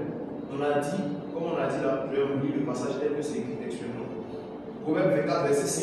Un homme sage, dans la version supérieure, un homme sage est un homme fort qui a de la connaissance accroît sa force. Si vous voulez posséder les territoires physiques que Dieu vous a donnés, vous avez les ministères, moi vraiment je ne crois pas que les ministères soient policiers. Les ministères là, je pas terre. C'est pour cela qu'il y a beaucoup d'hommes de Dieu qui ont écouté leur ministère de l'honoration de leur corps. Quand vous lisez les histoires des comment on les appelle, les héros de la foi, il y a plein qui sont morts jeunes. Ils sont allés nous effrayer. Ils ont fait des choses extraordinaires. Mais en 20 ans, 10 ans de ministère, ils sont morts. Pour plusieurs, parce qu'ils sont allés pour que leur corps n'a pas supporté. Jeunes, yeah. Et pourquoi le ministère s'est arrêté? Parce que c'est la terre. Et le seul véhicule que tu as qui te met en contact avec la terre, c'est ton corps. Donc si ton corps ne fonctionne pas, il n'y a pas de ministère. Il n'y a pas de ministère. C'est pour ça qu'on doit prendre soin de la terre. Ça, c'est des choses de notre corps. Ça, c'est des choses aussi qu'on doit apprendre. Mais chrétiens, non, les choses, c'est dans le ciel, notre patrie est dans les cieux, notre patrie est dans les cieux, etc. Et puis on minimise, on méprise les principes de la terre, on ne laisse pas avoir de l'impact sur la terre. C'est pas possible. C'est pas possible. Ce n'est pas possible. Donc si nous voulons dominer sur nos territoires, il faut qu'on connaisse les eaux, qu'on ait la connaissance de ces territoires-là, mais aussi qu'on ait la connaissance spirituelle. Avant de venir parler de la, on parle beaucoup de la connaissance spirituelle, mais rarement j'ai entendu dans l'église des enseignements qui nous enseignent qu'il faut que nous apprenions les principes que Dieu établit sur la terre. Si tu veux devenir un gars qui fait aéronautique, tu es obligé d'aller apprendre l'aéronautique. Même si c'est Dieu qui t'enseigne, il ne va pas t'enseigner sur des principes différents. Il va t'enseigner l'aéronautique avec une sagesse céleste. Mais c'est l'aéronautique que tu vas faire. Si tu es artiste, comme mon frère Gisèle, ce sont les couleurs que tu vas utiliser. Les couleurs, c'est les couleurs que tu vas utiliser. Voilà. C'est sur une toile que tu vas peindre.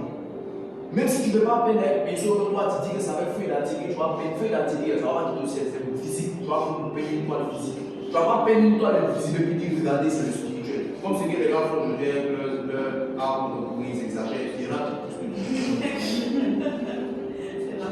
il n'y a rien qui est là, il n'y a rien de visible. Des petites filles, on peut voir, c'est une là, c'est invisible. Vous comprenez, non? Il faut qu'on s'applique à ça. Il faut qu'on apprenne des choses. Il faut qu'on se documente. Et sur la base de ça, il y aura une matière sur laquelle déposer le spirituel pour qu'il y ait quelque chose d'impactant qui se passe. Donc notre territoire émane d'une connaissance qui est physique, qui elle-même est sortie d'une connaissance qui est spirituelle. Donc connaître le spirituel pour pouvoir agir dans le physique va vous emmener à connaître les principes physiques. Alléluia. Aujourd'hui, ce qu'on est en train de faire, c'est une révélation de Dieu.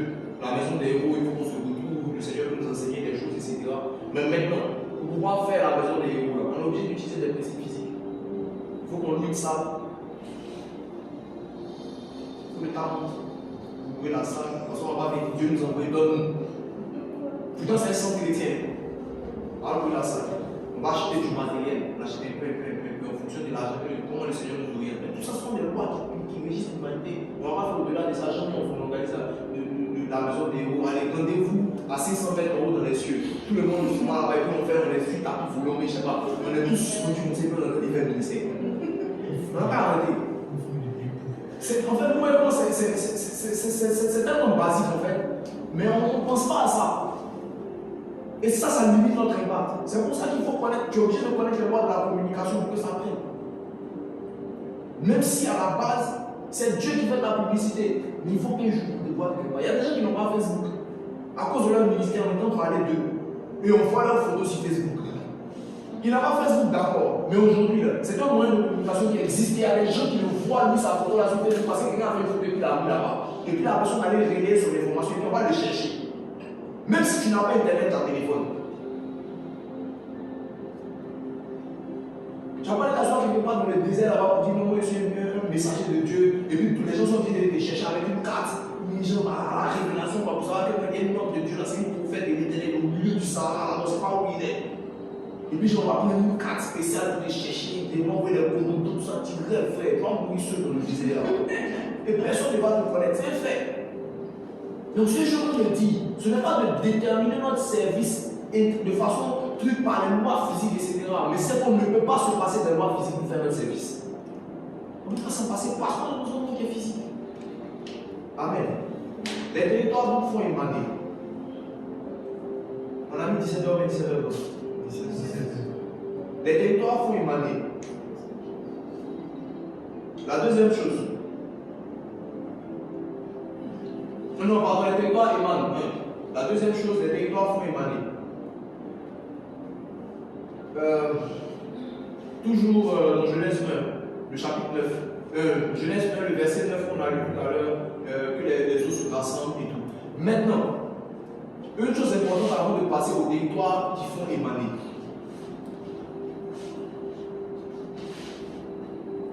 La Bible nous dit, Dieu dit que les eaux se rassemblent en un seul lieu et que le sec paraisse, n'est-ce pas?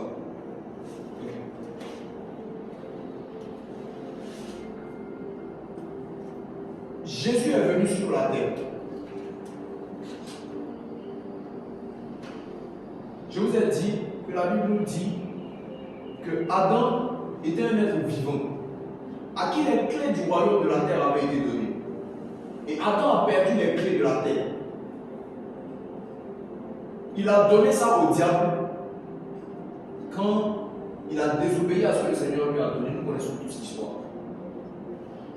Quand Jésus revient, ou du moins quand Jésus vient et qu'il meurt à la croix de Golgotha, il vient apporter certes le salut 1, mais 2, il vient apporter aussi une dispensation par sa victoire pour dominer sur les principes. Amen. C'est pour cela que la Bible dit que la création, on n'a pas dit les hommes, la création attend avec un ardent désir la révélation. Donc la connaissance révélée des fils de Dieu. Quand on dit création, ce n'est pas l'humanité, c'est tous les principes et toutes les lois, les fondements des choses. C'est Christis. Donc Jésus, quand il est mort, pour qu'au travers de nous, parce qu'il est devenu un esprit vivifiant, c'est-à-dire qu'on dit qu'il est le premier dans plusieurs frères. Donc on est dans réplique de Jésus. Il se duplique au fur et à mesure. Quand quelqu'un donne sa vie à Jésus, c'est un autre Jésus qui apparaît au fur et à mesure, au fur et à mesure. D'accord? Donc Jésus est révélé au travers de chacun de nous. Et la création maintenant attend, avec un ardent désir, cette révélation. Les hommes attendent le message de l'évangile pour être sauvés. Mais la révélation attend des chrétiens sauvés. Vous comprenez, non? Pour pouvoir la ramener, on dit la création, tout comme une soupire. Elle souffre des douleurs de l'enfantement. Et elle soupire après la rédemption aussi. Mais sa rédemption, ce n'est pas la rédemption du salut.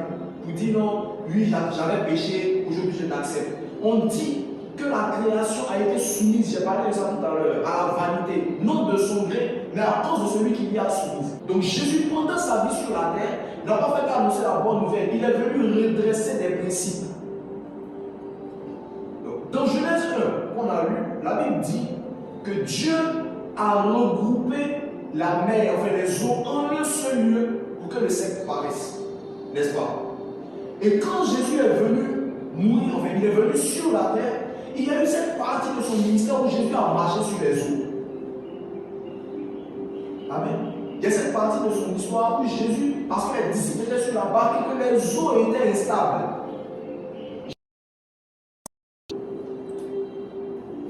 Le mot lieu qui est utilisé pour dire que la mer se retrouve, les eaux se retrouvent en un seul lieu, c'est exactement le même mot que Dieu a utilisé quand il parlait à Josué pour lui dire tout lieu qu'on fera la plante de nos pieds, je te le donne en possession. Donc le fait que Jésus ait marché sur les eaux, il n'a pas juste marché sur les eaux parce qu'il n'avait pas de bateau pour partir. Il a foulé aux pieds les règles humaines, les principes de fonctionnement terrestre qui étaient perturbés. Il aurait pu marcher sur une eau calme. Il a marché sur une eau qui était en ébullition. On a lu au départ que c'était une marque de les eaux instables, comme pour Ruben, etc. Donc, la marche que Jésus fait sur les eaux n'est pas seulement un truc qu'il a fait parce que bon, j'ai marché sur les eaux, pour qu'on voit que oui, j'ai le pouvoir de marcher sur les eaux. Il était en train de fouler aux pieds des principes pour en prendre possession. Et les règles physiques ont été bouleversées par l'ennemi, par le diable qui est venu les tordre. Je ne sais pas si vous comprenez ce que je veux vous expliquer. Donc le fait que Jésus marche sur ces principes qui sont physiques, là, les eaux physiques qui ont été rassemblées en un seul lieu pour que le ciel paraisse, Jésus est venu imposer la domination sur les principes physiques, les rétablir, pour que nous, on puisse en profiter pour faire ce que nous avons à faire sur nos territoires. Donc cette connaissance-là qui a été bouleversée, qui a été tordue par le diable, cette connaissance, nous avons la capacité maintenant, parce que Jésus l'a fait, de pouvoir les réinstaurer. Je ne sais pas si ce que je suis en train de dire là, ça a du sens pour vous. Qui ne comprend pas? Ok. Le mariage n'est pas pour les cieux. On est d'accord? Il a dit, les gens sont venus lui poser une question. Que bon, ok, il y a une dame qui avait marié une femme. Il est mort. Dans la loi, on dit que son frère doit prendre la femme en retour. Ensuite, pour pouvoir lui susciter une descendance. Le frère est venu la marier la femme, il est mort. Il en a été ainsi de tous les 7 frères. Et quand ils sont tous morts, personne n'a eu d'enfant. Quand ils vont se retrouver à la résurrection des morts, la femme va être la famille. Jésus leur a dit, vous ne connaissez ni la mort de Dieu ni la puissance de Dieu. Parce que dans le ciel, on ne prendra pas de femme. Donc ça veut dire que le mariage, c'est un ministère pour la guerre. Le mariage fait partie des principes donc, qui sont sortis de la connaissance de la guerre. C'est Dieu qui l'a établi, mais il y a des règles qui régissent le mariage, les règles qui régissent le mariage, des règles qui s'appliquent à la terre. Faire des enfants, ce n'est pas quelque chose qu'on fait dans le spirituel. Ok, mais le mariage était dénaturé parce que Adam, qui était le gardien de la stabilité et il devait veiller à la pérennité des lois physiques à leur bon fonctionnement, a donné ce diable qui a dénaturé les choses. Donc, quand Jésus vous explique que les territoires sortent de la connaissance, donc le mariage en tant que territoire, parce que par exemple, moi j'ai un ministère pour le mariage, donc c'est un territoire sur lequel le Seigneur nous met. Il y a des connaissances terrestres concernant le mariage que je dois apprendre. En dehors de ce que Dieu me révèle en ce qui concerne le mariage. Mais il y a l'information du mariage sur la base de ce que le diable dit du mariage et qui enseigne à l'humanité. Et il y a l'information de base qui est aussi terrestre, qui est une connaissance de Dieu qui vient pour pouvoir, c'est cette connaissance-là normalement qu'on doit appliquer pour avoir le mariage dans le territoire selon Dieu, n'est-ce pas? Le diable a dénaturé le mariage. Jésus, en marchant sur les eaux, a restauré le mariage au point de vue physique. C'est un exemple. Donc, l'utilisation, par exemple, je reprends le cas des minerais, etc. On utilise le pétrole aujourd'hui qui nous permet de croire, c'est une ressource naturelle. Qu'on utilise pour faire le goudron, on utilise, le macadam, qu'on utilise pour pouvoir faire du polymère, pour des trucs et tout ça, on fait ce qu'on veut, on a à faire mazout, carburant, tout ça, on fait ça avec le pétrole, mais ça produit derrière de la pollution. On a des gaz à effet de serre, etc., qui sont pour détruire la planète. Je ne crois pas que ce soit ça le plan initial de Dieu. Donc ça veut dire que sur cette connaissance terrestre, dans l'exploitation humaine qui a été faite, inspirée par le diable, il y a un effet secondaire. Jésus a marché sur les eaux pour établir ça. Donc toute la connaissance de tout ce qui est principe terrestre, tout ce qui est secteur d'activité terrestre, nous avons la possibilité d'aller par toutes les nations pour faire de toutes les nations qui sont des territoires des disciples. Parce que ces nations sont sorties de principes. Nous devons connaître les principes. Si nous maîtrisons les principes, que nous les rétablissons selon la pensée de Dieu, nous dominons sur le territoire. Donc Christ a marché sur les eaux, non pas seulement parce qu'il fallait marcher sur les eaux. C'est comme ce qu'il a fait quand il a changé l'eau en vin. Et ce que Jésus a fait quand il a changé l'eau en vin, ce n'était pas seulement un miracle sur la matière, c'était aussi un miracle sur le temps. Parce que premièrement, c'est un miracle sur la matière parce que l'eau et le vin ne sont pas censés être une progression logique. Donc, il a montré sa domination, il a imposé sa domination sur la transformant le physique en faisant passer de l'eau à une autre substance qui est de la matière, qui est du vin. Ok. Maintenant, quand il le fait à l'instant précis. Alors que pour pouvoir avoir du vin, il faudrait quand on parle du jus de raisin, etc., il faut près d'un an, au moins un an, à peu près 9 mois, etc., pour pouvoir transformer du jus de raisin mauvais. Donc, le pire, c'est on allait dire, attendez, mais tu as gardé le bon vin pour la fin. Alors que généralement, le temps de départ. Et quand les gens sont saoulés maintenant, on leur donne le mauvais vin parce qu'ils ne distinguent plus rien. N'est-ce pas? Or, le bon vin, c'est un vin qui a maturé, c'est un vin qui a duré, qui a vieilli en fût. Donc ça veut dire que si on estime que le vin qui a été donné est un bon vin, ça veut dire que c'est un vin qui a duré plusieurs années. Jésus l'a fait quelques secondes. Vous comprenez? Donc le fait qu'il ait fait là, Jésus est venu rétablir le principe de fonctionnement du temps et dominer sur le temps. Il a tout accompli. Chacune des actions de Jésus qui a été faite a été une conquête jusqu'à ce qu'il finisse, qu'il aille au séjour des morts pour aller terminer sa conquête là-bas et puis revenir du monde. Il a conquis sur la terre, il a conquis sous la terre et puis il est remonté s'asseoir dans les cieux. Donc il allait principe par principe. Donc marcher sur les eaux, ce n'était pas juste parce qu'il n'avait pas de bateau pour partir. Il aurait pu se téléporter, je ne sais pas. Ou bien, il a fait ça quand il était ressuscité. On dit non, c'est parce qu'il avait un corps différent.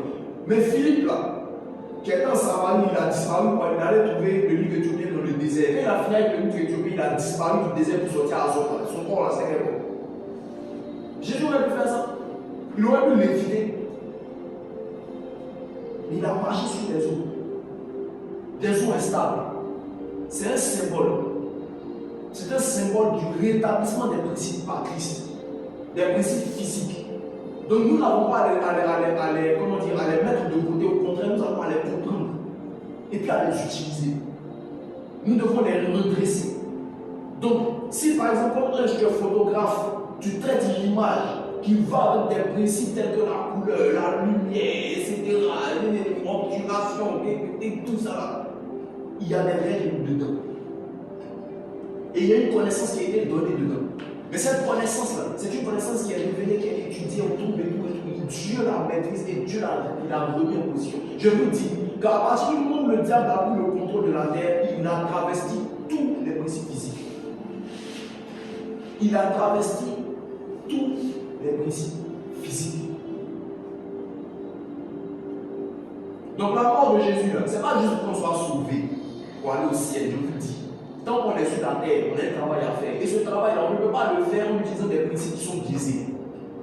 Imaginez que vous êtes dans une nation où il y a un président qui arrive, et puis il arrive, et puis il change toute la constitution.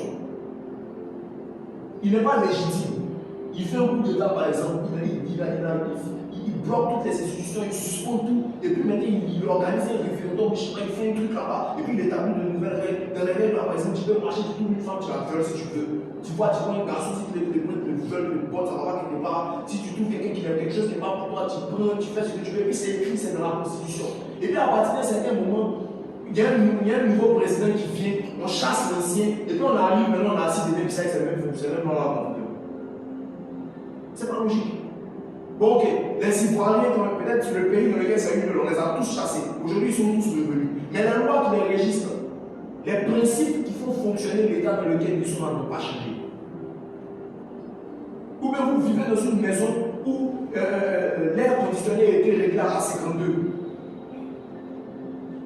On vous a chassé de la maison. Quelqu'un est venu noter, vous voyez, il a tout mélangé dans la maison. Quand tu arrives dans ta maison, tu n'as plus l'interrupteur, c'est le frigo qui s'ouvre. Tu veux t'asseoir pour regarder la télé, tu n'as plus la télécommande, comment on appelle ça? Ton fauteuil sur lequel tu as ça te jette quelque part là-bas. C'est le désordre dans la maison. Vous revenez, vous trouvez ça, mais vous avez la maison. Celui qui a récupéré la maison pour vous donner là, vous allez lui dire merci, mais les choses, ça va chez lui. Deuxième maison, vous avez celui qui peut vivre. Ou bien, tu tournes le truc là, pour te laver là. Tu ouvres ça, c'est le feu qui sort sur ta tête. Vous-même imaginez une maison comme ça. Ça veut dire que toi, dans la maison, tu te méfies. Parce que si c'est pas, quand tu vas toucher quelque chose, ça va revenir. Vous vous rendez compte? Maintenant, donc Jésus, le diable est venu. Et la Bible nous le dit clairement. Le diable a traversé tous les principes. La création et les règles, les fondations de la terre ont été bouleversées par le diable. Obligé à être des fondations bizarres. Et sachez que tout résultat, tout ce que vous allez obtenir comme résultat va dépendre de vos fondations, de vos motivations. quiconque vous donne un message, son message, même si ce qu'il te dit est vrai, ça va toujours véhiculer son idéologie. Toujours. Quand les Chinois viennent faire alliance avec les Africains, c'est pas parce qu'ils nous aiment. Quand ils viennent faire des dons, etc., tout don, toute richesse qui est donnée, véhicule toujours une idéologie politique. Toujours. Amen. Donc quand le diable vient, la première des choses qu'il va faire pour pouvoir dominer sur la terre, c'est de changer les principes. Ou bien de rentrer les travestis. C'est des conséquences de ça là qu'on voit dans les rapports des hommes aujourd'hui. Parce que les fondements de base de Jésus, il dit la première des choses qu'il a donné, c'est de tuer Dieu. Si aujourd'hui on dit que Dieu n'existe pas, que Dieu s'est, mais qu'avant on en a parlé, Dieu s'est dépassé, aujourd'hui c'est l'homme qui a progressé, qui a évolué, qui peut décider par lui-même, il n'y a plus aucun canon pour régir la société. Et ça, c'est la conséquence de quelque chose qui a commencé depuis longtemps. Donc Jésus il arrive, et puis dans une maison comme ça, il se bat, il chasse celui qui était là, tout ça, et puis il nous remet dans la maison comme ça, et puis il est habillé. Et puis on est censé vivre dedans. Ça veut dire que du jour au lendemain, tu peux mourir juste parce que tu as voulu négliger. Et puis nous on est là, on vit sur la terre.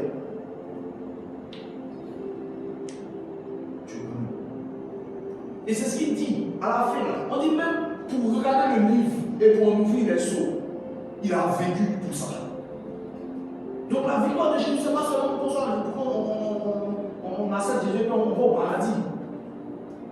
Et ça là, pour que ça se refasse là, c'est-à-dire que quand maintenant, en fait, si on doit reprendre la même image que je donne, quand Jésus, donc, il vient, il chasse l'homme de la maison, et puis nous remet, nous sommes des frères et des sœurs dans la même maison. Et puis maintenant, il nous remet dans la maison. Il y a ce votre papa, il y a un gars, un tonton, tout sorcier qui était au village là-bas, il est venu, il a chassé tout le monde, il a pris et tout. Et puis c'est la preuve de sa sorcellerie là qu'il a passé. Vous mélangez les choses, c'était pas sorcier, tu ne peux pas faire ça.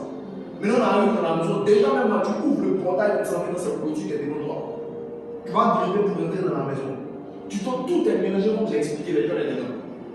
Ce que Jésus fait maintenant, qui nous dit que nous les chrétiens nous avons ignoré, c'est qu'il ne nous dit pas seulement j'ai vidé la maison pour vous et que j'ai chassé l'homme fort. Mais il vous dit, ok, maintenant il y a une révélation que je vous donne, une connaissance.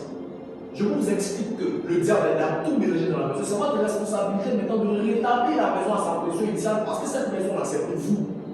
Moi, là, le ciel est pour moi. Mais ici, là, ce qui a été désordonné, là, c'est votre papa ou bien c'est pas votre roi qui a donné sa vente mauvais, qui est venu prendre nom. Aujourd'hui, là, je me suis battu pour vous donner. Mais c'est votre responsabilité de reprendre le contrôle et puis de redresser tout ce qui a été tendu. Donc là, maintenant, on est dedans. À chaque fois qu'on vient, tu ouvres le robinet. Et puis, c'est un placard qui s'ouvre, tu sais qu'il y a quelque chose qui ne va pas. Tu cherches le principe du travail et tu restes les choses. Maintenant, on est dedans comme ça. On se contente d'être là seulement. Et après, on est étonné que les gens continuent de s'ouvrir. Que nous, on prie pour eux, on intercède, on fait tout. Mais il n'y a pas qu'une intercession. Il n'y a pas que le fait d'annoncer Jésus. Il y a le fait aussi qu'il y ait une connaissance qu'il faut qu'on connaisse, qu'on aime. Et que ce que Jésus a déjà fait en préambule, en marchant sur les eaux, en rétablissant, parce que regardez, vous allez voir que quand il finit de marcher sur les eaux, là, en fait, il se retrouve dans la barque. Après, il n'y a plus question de la tempête. Il n'y a plus question de la tempête. Mais il dit tout le lieu que fera la tombe de mes pieds, je te le donne en possession. Et les mers ont été, les eaux ont été rassemblées en un seul lieu. C'était pas obligé d'être dit comme ça. Pour que le cercle paraisse.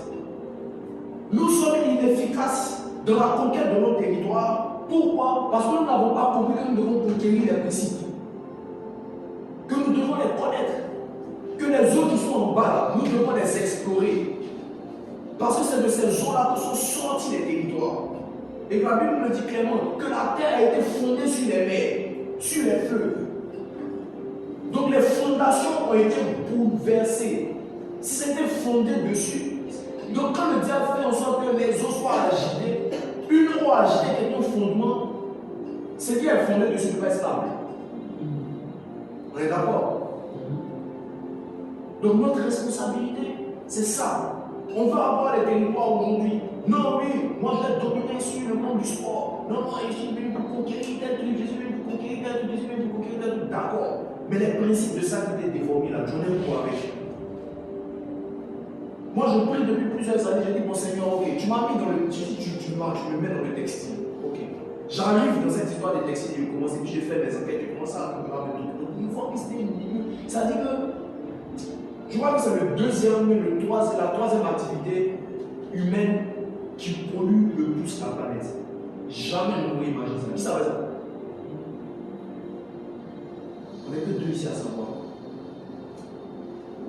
Et jusque même si on était nombreux, ça n'allait pas beaucoup multiplier les gens qui savent.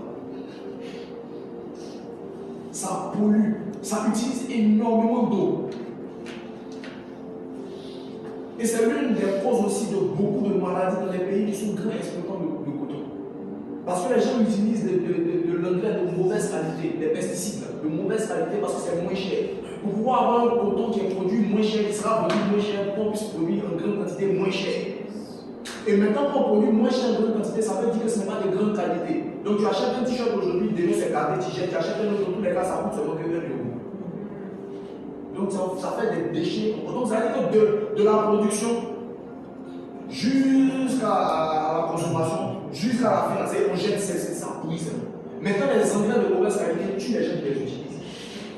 Ça pollue la terre, ça pollue les eaux, ça tue les animaux. Tout ça, c'est le destin qui fait ça. Et puis moi, c'est dans ça que j'allais me mettre. Donc tu ne peux pas me mettre dans un truc comme ça. Pourquoi moi je prospère dedans sur la base du même principe que les autres utilisent. Maintenant, quand tu veux faire propre aussi, ça coûte cher. Donc Seigneur, j'ai fait quoi? Ça veut dire que quelque part, il y a une connaissance et un rétablissement de ce principe-là dont j'ai la responsabilité dans le milieu du textile. Ce n'est pas simplement une affaire de mettre une marque sur ma soeur de textile comme les gens vendent des t-shirts. Ils font des richesses, ils ont beaucoup d'argent. Donc moi aussi, je vais vendre des t-shirts et puis je vais faire beaucoup d'argent parce que Dieu m'a dit que je vais être prospère. Ce n'est pas ça seulement qui est le challenge du Seigneur, c'est de rétablir les principes. Donc, quelle est la sagesse de Dieu dans l'exploitation du coton? Que moi, en tant que fils de Dieu, envoyé dans le coton, je dois mettre à exécution de pouvoir redresser cette industrie. C'est ça qui est la question. Donc, dominer le territoire, ce n'est pas seulement aller bouffer l'argent qui est là-bas. C'est pas que ça. Donc, moi, de façon pratique, ce que ça veut dire, ce que je vais vous expliquer depuis, quand je prends cet exemple, c'est ça le truc. Tu es dans la finance ou tu es dans la politique. On dit de façon générale, la politique laisse ses frères en ayant des pots de vin, en étant comme ci, en étant comme ça. Mais Dieu a une manière de faire sa politique. Quand Dieu t'aimait dans la politique, est-ce que c'est pour suivre les principes qui ont été établis ou déformés? Parce que ce n'est pas le diable qui a créé la politique. Ce n'est pas le diable qui a créé le textile. Le diable n'a pas créé le coton. Le premier sinistre, là, c'est Dieu. C'est lui qui a découpé puis mettre ça à débit Ève. Ce n'est pas le diable qui a fait ça. Donc le monde du textile, ce n'est pas un monde qui appartient au diable. Il n'a pas créé. Amen. Le diable n'a pas créé le coton. Mais je ne crois pas que Dieu, dans sa sagesse, ait créé le coton qui peut servir à habiller les gens pour qu'à la fin, ça vienne les tuer. Qui est responsable de ça? Maintenant, Dieu m'emmène là-bas. Je me contente juste de dire que ça marche et que je bouffe l'argent là-bas en suivant le même principe. Ou bien je suis appelé à changer les règles. Ou à rétablir les bonnes règles. Donc quand toi tu rentres dans la politique, dans un milieu où on dit que c'est corrompu, mais Dieu te met là-bas, est-ce que c'est pourquoi tu utilises la corruption aussi pour venir installer Dieu attire avec quelque chose d'autre? Parce que ce qu'il faut comprendre, c'est qu'à partir du moment où les principes que toi tu utilises sont les principes de Dieu, les principes de base, parce que ces principes-là eux-mêmes sont sentis emprisonnés et qui se retrouvent face à la liberté, ils vont te produire des résultats que les autres qui les obligent à faire ce qu'ils ne sont pas censés faire ne vont jamais avoir. Je ne sais pas si vous comprenez. Je donne un exemple pour bien expliquer ce que je suis en train de dire. Par exemple, je travaille avec Ange. Ange est photographe, par exemple, et un photographiste. Moi, je veux faire mon agence de communication. Je suis dans le domaine de l'infographie aussi. Ok.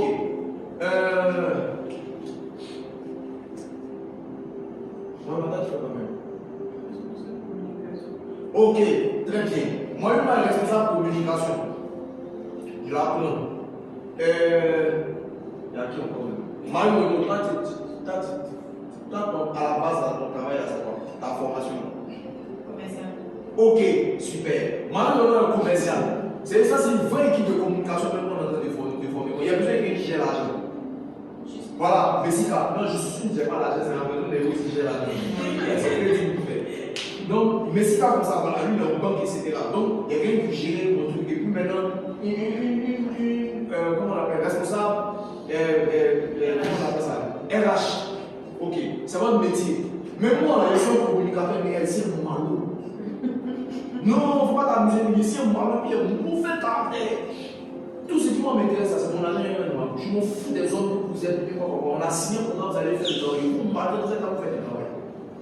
Est-ce que ça, c'est pas une histoire inventée? Voilà. C'est le quotidien. Souvent, quand tu travailles, tu ne te payes pas. Pourtant, toi-même, mais si tu comptes l'argent, il sait combien il gagne dans l'entreprise. Mais pourquoi il paye les gens? Le jour où tu dois aller prendre ton salaire, il va bavarder sur toi. Il vient parler sur l'argent. Regarde, tu peux me donner 500 dedans, même il faut. Non, je ne pas venir, rien de dedans, on ne va pas acheter par exemple, ne va pas tirer pas. Non, non, non, faut pas. Il y a beaucoup de patrons qui font ça. Et puis vous êtes en train de travailler comme ça. Vous produisez des résultats. Mais sur votre milieu de travail, vous êtes malheureux. Parce que les gens vous contraignent à faire des choses. Vous faites. Mais bon, voilà. Ou bien on fait des campagnes pour propagande humaine. On fait des pistes difficiles. Voilà, on fait des. Vous êtes des chrétiens, par exemple, puis on est en train de faire des trucs pour faire l'apologie du sacrifice humain. Des salades. J'ai fait dans l'extrême, quoi.